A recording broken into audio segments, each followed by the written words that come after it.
राधे श्याम। तो फ्रेंड्स चलतु आज किसी नुआ ज्ञान नेबा। पिता हमस्य जगत माता धाता पितामह वेद्य पवित्र मकार रुक् साम यजुरेवच। हे अर्जुन, मु ही संपूर्ण जगतर धाता अर्थात धारण करिथाए। पिता अर्थात पालन करिथाए, माता अर्थात उत्पन्न करिथाए, पितामह अर्थात मूल उद्गम अटे, जेउथिरे समस्ते प्रवेश करिथांती एवं जानिबा योग्य जे पवित्र ओमकार अर्थात अहम आकार इति ओमकार। सेही परमात्मा मो स्वरूपरे अछंती। सोहम तत्वमसि इत्यादि परस्पर पर्यायवाची अटे। एपरि जानिबा योग्य जे स्वरूप मु ही अटे। रुक अर्थात संपूर्ण प्रार्थना, साम अर्थात समस्त देउथवा प्रक्रिया, यजु अर्थात योजनर विधि शेषरे मध्य मु ही अटे। योगानुष्ठान रे युक्त तीनोटी आवश्यक अंग मो द्वारा ही होइथाए। गति भर्ता प्रभु साक्षी निवास शरणम सद्रुम सुहृतम प्रभम प्रलय स्थान निधान बीजमव्यम। हे अर्जुन, गति अर्थात प्राप्त हेबा योग्य परम गति, भर्ता अर्थात भरण पोषण करुथिबा समस्त स्वामी, साक्षी अर्थात दुष्टा रूपरे स्थिति समस्त को जानुथिबा, समस्त वासस्थान शरण नेबा योग्य, अकारण प्रेमिक मित्र उत्पत्ति और प्रलय अर्थात शुभ अशुभ संस्कारर विलय तथा अविनाशी कारण मु ही अटे। अर्थात अंत समय रे जेउथिरे प्रवेश मिलिथाए सेही संपूर्ण विभूति मु ही अटे। तपाम्यहं वर्ष निगृहा मृत्यु सृजामि च अमृत चैव मृत्युस्य सदसचाहम जुन। मु सूर्य रूपरे तपाउथाए, वर्षा को आकर्षित करुथाए। मु वर्षा मध्यरे रहिथाए। मृत्यु परे अमृत तत्व तथा मृत्यु सत्य एवं असत्य सबु किछि मु ही अटे। अर्थात जिए कि परम प्रकाश प्रदान करिथाए सेही सूर्य मु ही अटे। केबे केबे भजन करुथिबा व्यक्ति मते असत्य बोली मानुथांती, सेमाने मृत्यु को प्राप्त होइथांती। तैविद्या मा समाप पुत पापा यज्ञरिष्टा स्वर्गति प्रायन्ते ते पुण्यमसाद्य सुरेन्द्रलोक मस्यन्ति विज्ञान दिवि वेद भगान। आराधना विद्यार तीनोटी अंग रुक साम एवं यजुर अर्थात प्रार्थना समतत्व प्रक्रिया और योजनर आचरण करिबा व्यक्ति। सम अर्थात चंद्रमा क्षणी प्रकाशरु पाइबा पापरु मुक्त होई पवित्र होई थिबा पुरुष सेही यज्ञर निर्धारित प्रक्रिया द्वारा मते इष्ट रूपे पूजा करी स्वर्ग पाइबा निमंते प्रार्थना करिथांती। ताहांको पुनर्जन्म होइथाए। एपरि पूर्व श्लोकरे योगेश्वर कहिथिले, सेमाने वस्तुत मते ही पूजा करिथांती, सेही निर्धारित विधिरे ही पूजा करिथांती, किंतु बदलरे स्वर्ग को जीवा कामना करिथांती। सेही पुरुष निजर पुण्यफल स्वरूप इंद्र लोक को प्राप्त होई स्वर्गरे देवता मानक दिव्य भोग को भोग करिथांती। अर्थात एही भोग मध्य मु ही देइथाए। ते तो भुक्ता स्वर्गलोक विशालम क्षणे पुण्ये मर्त्यलोक बसंती एवं त्रय धर्म मनु प्रसन्न गतागतम काम कामा लभन्ते। सेमाने एई विशाल स्वर्ग को भोग करी पुण्य क्षण हेबा परे मृत्युलोक अर्थात जन्म मृत्यु को प्राप्त होइथांती। एही परि त्रिय धर्मम अर्थात प्रार्थना समत्व समर्पण ୟୋଜନ ଏହି ତିନୋଟି ବିଧି ଦ୍ୱାରା ଗୋଟିଏ ହିଁ ଯଜ୍ଞର ଅନୁଷ୍ଠାନ କରିଥିବା ମୋର ଶରଣ ହୋଇଥିଲେ ମଧ୍ୟ କାମନାଯୁକ୍ତ ପୁରୁଷ ବାରମ୍ବାର ଅବାଗମନକୁ ଅର୍ଥାତ୍ ପୁନର୍ଜନ୍ମକୁ ପ୍ରାପ୍ତ ହୋଇଥାନ୍ତି, କିନ୍ତୁ ସେମାନଙ୍କର ମୂଳ ବିନାଶ କେବେ ହୋଇନଥାଏ। ଅର୍ଥାତ୍ ପୁନର୍ଜନ୍ମକୁ ପ୍ରାପ୍ତ ହୋଇଥାନ୍ତି, କିନ୍ତୁ ସେମାନଙ୍କର ମୂଳ ବିନାଶ କେବେ ହୋଇନଥାଏ, କାରଣ ଏହି ପଥରେ ବୀଜ ନାଶ ହୋଇନଥାଏ। କିନ୍ତୁ ଯିଏ କୌଣସି ପ୍ରକାର କାମନା କରିନଥାନ୍ତି ତାଙ୍କୁ କ'ଣ ମିଳିଥାଏ? ଅନନ୍ୟାଶ୍ଚିନ୍ତୟନମା ୟେ ଜନା ପର୍ଯ୍ୟୁପାସତେ ତେଷା ନିତ୍ୟାଭିକ୍ଷୁକାନା ଯୋଗକ୍ଷେମ ବାହ୍ୟମ୍। ଅନ୍ୟର ଭାବରେ ମୋଠାରେ ସ୍ଥିତ ଭଜନ ମୋତେ ଅର୍ଥାତ୍ ପରମାତ୍ମା ସ୍ୱରୂପକୁ ନିରନ୍ତର ଚିନ୍ତନ କରିଥାନ୍ତି। ପର୍ଯ୍ୟୁପାସତେ ଲେଶ ମାତ୍ର ତ୍ରୁଟି ନ ରଖି ମୋ ଉପାସନା କରିଥାନ୍ତି। ସେହି ନିତ୍ୟ ଏକ ଭାବରେ ସଂଯୁକ୍ତ ହୋଇଥିବା ପୁରୁଷଙ୍କ ଯୋଗକ୍ଷେମ ମୁଁ ହିଁ ସ୍ୱୟଂ ବହନ କରିଥାଏ, ଅର୍ଥାତ୍ ତାହାଙ୍କ ଯୋଗରେ ସୁରକ୍ଷା ନିମନ୍ତେ ସମ୍ପୂର୍ଣ୍ଣ ଦାୟିତ୍ୱ ମୁଁ ନିଜେ ନିଜ ହାତକୁ ନେଇଥାଏ। ଏତିକି ହେଲା ପରେ ମଧ୍ୟ ଲୋକ ଅନ୍ୟ ଦେବତାଙ୍କ ଭଜନ କରିଥାନ୍ତି। ଭଗବାନ କହୁଛନ୍ତି, ଯେଉଁମାନେ କିଛି କାମନା ରଖିଥାନ୍ତି ସେମାନଙ୍କୁ ପୁନର୍ଜନ୍ମ ନେବାକୁ ପଡ଼ିଥାଏ। ସେମାନେ ପୁଣି ସେହି ଧରା ମାଟିକୁ ଆସିଥାନ୍ତି। କିନ୍ତୁ ଯେଉଁମାନେ କୌଣସି ଇଚ୍ଛା ରଖନ୍ତି ନାହିଁ, ସବୁବେଳେ ମୋର ଭଜନ କରିଥାନ୍ତି, ମୋ ଚିନ୍ତନ ସବୁବେଳେ ମନ ମସ୍ତିଷ୍କରେ ରଖନ୍ତି, ସେମାନଙ୍କୁ ଜନ୍ମ ନେବାକୁ ପଡ଼େ ନାହିଁ। ତ କହୁଛନ୍ତି ଯେ ଲୋକଙ୍କୁ ମୁଁ ଏତେ ସବୁ କଲା ପରେ ମଧ୍ୟ ସେମାନେ ଭଜନ କାହିଁକି କରିନଥାନ୍ତି?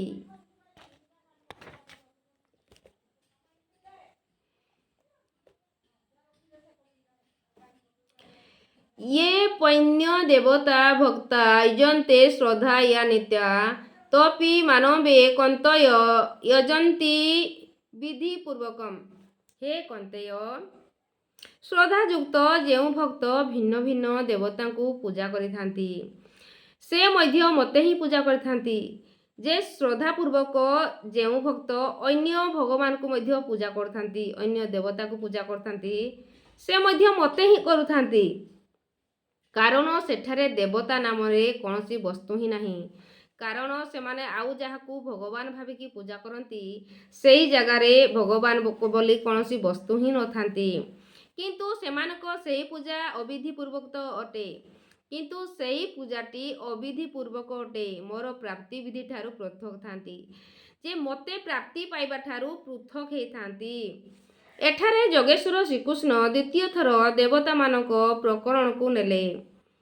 ସର୍ବପ୍ରଥମେ ସପ୍ତମ ଅଧ୍ୟାୟରେ 20 ଓ 23 ଶ୍ଲୋକ ପର୍ଯ୍ୟନ୍ତ ସେ କହିଲେ, ହେ ଅର୍ଜୁନ, କାମନା ଦ୍ୱାରା ଯେଉଁମାନଙ୍କର ଜ୍ଞାନ ଅପହରଣ କରାଯାଇଛି, ଏପରି ମୂଢ଼ ବୁଦ୍ଧି ପୁରୁଷ ଅନ୍ୟ ଦେବତାମାନଙ୍କୁ ପୂଜା କରିଥାନ୍ତି। ଯେ ଅର୍ଜୁନକୁ କହୁଛନ୍ତି, କାମନା ଦ୍ୱାରା ଯେଉଁମାନଙ୍କ ଜ୍ଞାନକୁ ଅପହରଣ କରାଯାଇଛି ସେଇମାନେ ମୂଢ଼ ବୁଦ୍ଧି ପୁରୁଷ, ଯେ ଅନ୍ୟ ଭଗବାନଙ୍କୁ ଅନ୍ୟ ଦେବତାକୁ ପୂଜା କରିଥାନ୍ତି।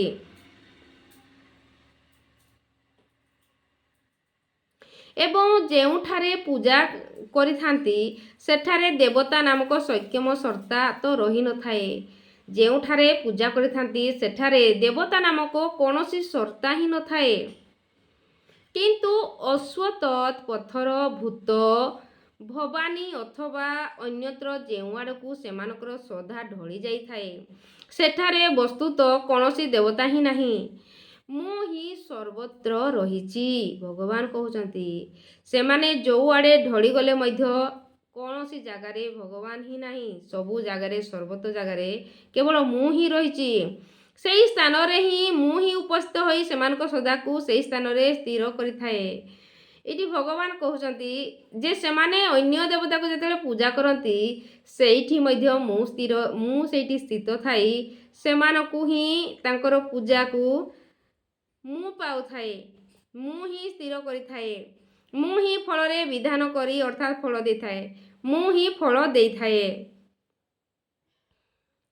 ସେମାନଙ୍କ କାମନାଯୁକ୍ତ ଫଳ ତ ନିଶ୍ଚିତ ମିଳିଥାଏ। କହୁଛନ୍ତି ସେମାନଙ୍କ କାମନା କରିବା ଅନୁସାରେ ଫଳ ତ ନିଶ୍ଚିନ୍ତ ମିଳିଥାଏ, କିନ୍ତୁ ସେମାନଙ୍କ ସେଇ ଫଳ ନାଶବାନ ଅଟେ। କିନ୍ତୁ ସେମାନଙ୍କର ସେଇ ଫଳଟି ନାଶବାନ ଅଟେ। ଆଜି ଫଳ ପ୍ରାପ୍ତ ହେଲା ତ ଆସନ୍ତାକାଲି ତାର ଭୋଗ କରି ତାକୁ ନଷ୍ଟ କରିଦେବେ। କାରଣ ଆଜି ଫଳଟି ପ୍ରାପ୍ତ ହେଇଗଲା ତ ତାକୁ ଭୋଗ କରିବେ ଓ ତାକୁ ନଷ୍ଟ କରିଦେଇଥାନ୍ତି। ତାହା ନଷ୍ଟ ହୋଇଯିବ ଯେତେବେଳେ କି ମୋର ଭକ୍ତ କେବେ ବି ନଷ୍ଟ ହୋଇନଥାଏ। ଅତ ସେ ହିଁ ମୂଢ଼ ବୁଦ୍ଧି, ଯାହାର ଜ୍ଞାନ ଅପହରଣ ହୋଇଯାଇଛି, ସେ ହିଁ ଭିନ୍ନ ଭିନ୍ନ ଦେବତାଙ୍କୁ ପୂଜନ କରିଥାଏ। ଭଗବାନ କହୁଛନ୍ତି ସେଇମାନେ ହିଁ ମୂଢ଼ ବୁଦ୍ଧି, ଯେଉଁମାନଙ୍କ ଜ୍ଞାନ ଅପହରଣ ହୋଇଯାଇଛି, ସେମାନେ ଅନ୍ୟ ଭଗବାନଙ୍କୁ ପୂଜା କରିଥାନ୍ତି।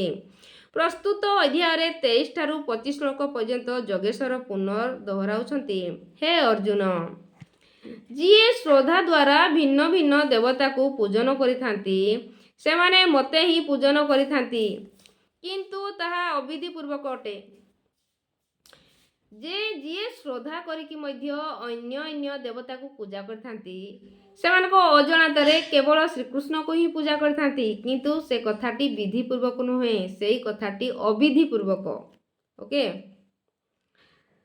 ସେଠାରେ ଦେବତା ନାମକ କୌଣସି ସକ୍ଷମ ବସ୍ତୁ ନଥାଏ, ତାହାଙ୍କ ପୂଜନ ବିଧି ଭ୍ରମ ଅଟେ।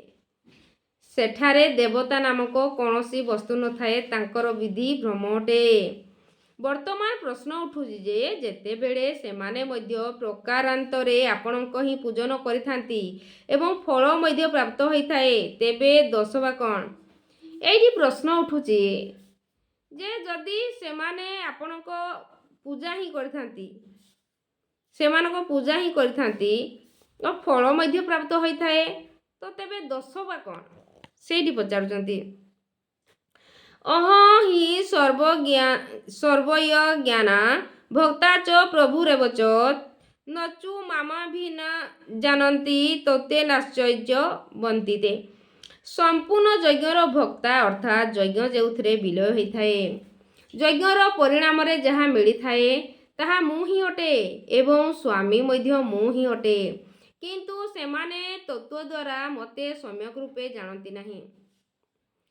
ତେଣୁ କରି ଚ୍ୟବନ୍ତି, ତଳକୁ ଖସି ପଡ଼ନ୍ତି, ଅର୍ଥାତ୍ ସେମାନେ ଅନ୍ୟ ଦେବତାଙ୍କ ସ୍ତରକୁ ପ୍ରାପ୍ତ ହୋଇ ମଧ୍ୟ ତଳକୁ ଖସି ପଡ଼ନ୍ତି ଏବଂ ଯେଉଁ ପର୍ଯ୍ୟନ୍ତ ମୋତେ ତତ୍ତ୍ୱ ଦ୍ୱାରା ଜାଣିପାରନ୍ତି ନାହିଁ, ସେ ପର୍ଯ୍ୟନ୍ତ କାମନା ପ୍ରାପ୍ତି ସ୍ତରରୁ ମଧ୍ୟ ତଳକୁ ଖସି ପଡ଼ିଥାନ୍ତି। ତେବେ ତାହାଙ୍କ ଗତି କ'ଣ ହେଇଥାଏ?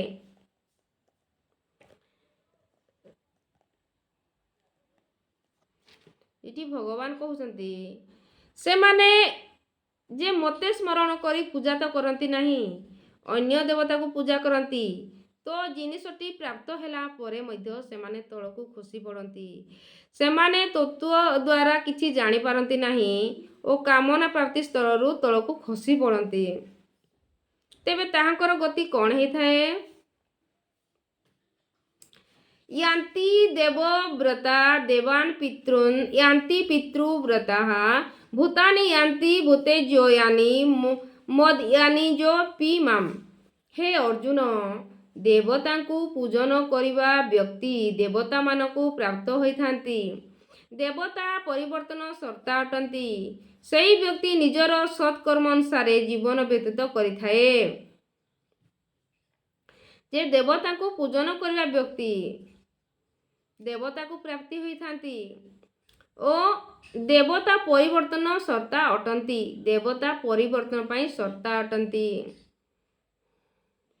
ପିତୃଲୋକଙ୍କୁ ପୂଜନ କରୁଥିବା ବ୍ୟକ୍ତି ପିତୃଲୋକରେ ପ୍ରାପ୍ତ ହୋଇଥାନ୍ତି, ଅର୍ଥାତ୍ ସେମାନେ ଅତୀତରେ ହିଁ ମଜି ରହିଥାନ୍ତି। ଯେଉଁମାନେ ପିତୃକୁ ପୂଜା କରିଥାନ୍ତି ସେଇମାନେ ଅତୀତରେ ମଜି ରହିଥାନ୍ତି। ଭୂତମାନଙ୍କୁ ପୂଜା କରୁଥିବା ବ୍ୟକ୍ତି ଭୂତକୁ ପ୍ରାପ୍ତ ହୋଇଥାନ୍ତି, ଅର୍ଥାତ୍ ବାରମ୍ବାର ଶରୀର ଧାରଣ କରି ମୋ ଭକ୍ତ ମୋତେ ହିଁ ପ୍ରାପ୍ତ ହୋଇଥାନ୍ତି। କହୁଛନ୍ତି ଭୂତକୁ ଯେଉଁମାନେ ପୂଜା କରନ୍ତି ସେ ଭୂତକୁ ପ୍ରାପ୍ତ ହୋଇଥାନ୍ତି, ଅର୍ଥାତ୍ ବାରମ୍ବାର ଶରୀର ଧାରଣ କରିଥାନ୍ତି ଏବଂ ମୋ ଭକ୍ତ ମୋତେ ହିଁ ପ୍ରାପ୍ତ ହୋଇଥାନ୍ତି। ଭଗବାନ କହୁଛନ୍ତି ମୋ ଭକ୍ତ, ମୋତେ ଯିଏ ସ୍ମରଣ କରେ, ମୋତେ ଯିଏ ପୂଜା କରେ, ମୋର ଯିଏ ନାମ ନିଏ, ସିଏ ମୋତେ ହିଁ ପ୍ରାପ୍ତ ହୋଇଥାଏ, ସାକ୍ଷାତ ରୂପ ହୋଇଥାଏ, ସେ ମୋର ସାକ୍ଷାତ ରୂପ ହୋଇଥାଏ। ତାହାଙ୍କ ପତନ କେବେ ହୋଇନଥାଏ ଏବଂ ମୋ ପୂଜାରେ ବିଧି ମଧ୍ୟ ସରଳ ଅଟେ। ଓ ମୋ ପୂଜାରେ ବିଧି ବି ସରଳ ଅଟେ। ଭଗବାନ କହୁଛନ୍ତି ପତ୍ରಂ ପୁଷମ୍ ଫଳମ୍ ତ୍ରୟୟ ମେ ଭୈକ୍ୟ ପୟଛତି ତଦହ ବ୍ୟକ୍ତିପଦୃତମସ୍ମାନି ପ୍ରୟତାତ୍ମନ। ଭକ୍ତିର ପ୍ରାରମ୍ଭ ଏଇଠାରୁ ହୋଇଥାଏ ଯେ ପତ୍ର ପୁଷ୍ପ ଫଳ ଏବଂ ଜଳ ଇତ୍ୟାଦି କୌଣସି ବ୍ୟକ୍ତି ମୋତେ ଭକ୍ତିପୂର୍ବକ ଅର୍ପିତ କରିଥାଏ ଓ ମନ ଦ୍ୱାରା ପ୍ରୟତ୍ନ କରୁଥିବା ସେହି ଭକ୍ତର ସବୁକିଛି ସ୍ୱୀକାର ମୁଁ କରୁଥାଏ। ଭଗବାନ କହୁଛନ୍ତି ଯେ ଯେଉଁ ଭକ୍ତ ମୋତେ ପତ୍ର ଫୁଲ ପୁଷ୍ପ ଫଳ ଜଳ ଯାହା ବି ଦେଇକି ଭକ୍ତିରେ ଦେଇଥାଏ ସେସବୁ ମୁଁ ଭକ୍ତିର ସହିତ ଗ୍ରହଣ କରିଥାଏ, ସ୍ୱୀକାର କରିଥାଏ। ତ ସେଇଠି ରଖିବା, ଆଗକୁ ପୁଣି ପଢ଼ିବା। ଆପଣଙ୍କୁ ଭିଡ଼ିଓ ଯଦି ପସନ୍ଦ ଆସୁଛି ଲାଇକ୍ ସେୟାର ସବସ୍କ୍ରାଇବ୍ ଆପଣମାନେ ନିହାତି କରିବେ। ରାଧେ ଶ୍ୟାମ।